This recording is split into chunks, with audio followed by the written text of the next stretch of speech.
Kaya ako, para makuha din ano.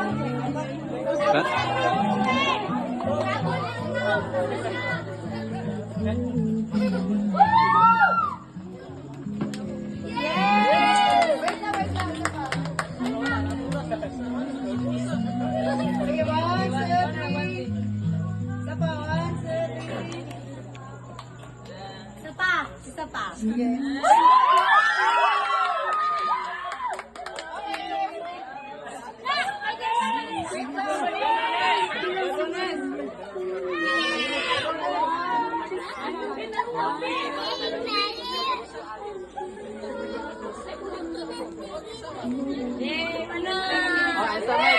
Masaya masulti ni mo daw.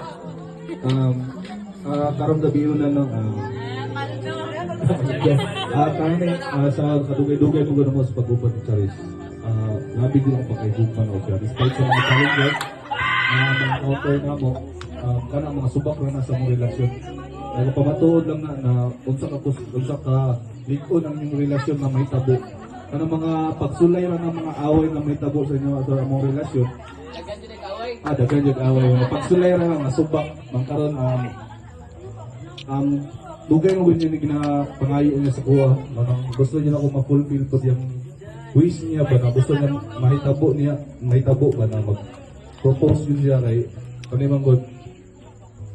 Nagsara yun ni mahitabo po sa isang babae. O dili po niya, wala na po ni replay. O isa po lang, bawal naman yung opportunity nga pasalamat ko sa Ginoo. Kaya ginatadaan ko ng partner nga supportive, loving, matiman sa mong anak. O sa kuha o isa po pasalamat ko kay mama o kay papa ni Charis, supportive parents. Pasalamat ko kay Ate Ami, kay Joyce o kay Boss A Arnel. Kung wala sila o kung Ginoo labing tanan buwan ang Ginoo jud kay provide niya tanan ng mga ang giandang karon.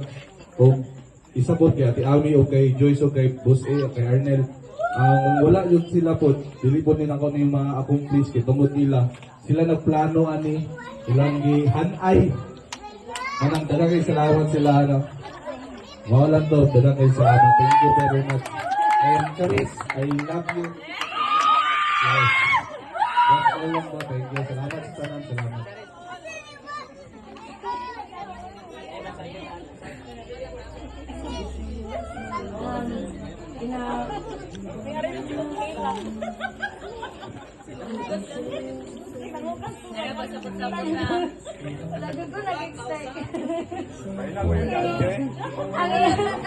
Ang iyahang kung tigam-tigam kay kinalili kaya na ako sa iyong bitakan no kay kabalo na dito nga nagatigom din na siya para sa kuan kay muna jud ang gingon sa kuan no propose sa dito siya pero dili wala Kilig ko. next year pa kay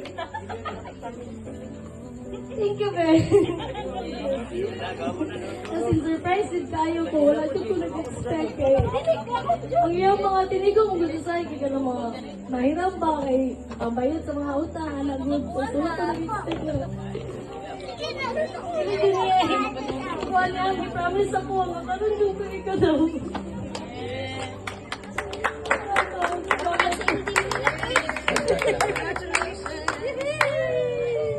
Thank you, Tanan. Thank you very much. Thank you, Lord. Sige. So, salamat kayo sa inyong pag-answer, no? And congratulations kay Charis and kay Mark. Ganun sa ama na kasal? So, actually, gandama naman na nila. Tiguman na daw nila ang kasal. Na ginapaabot na ni Charis. Ano sa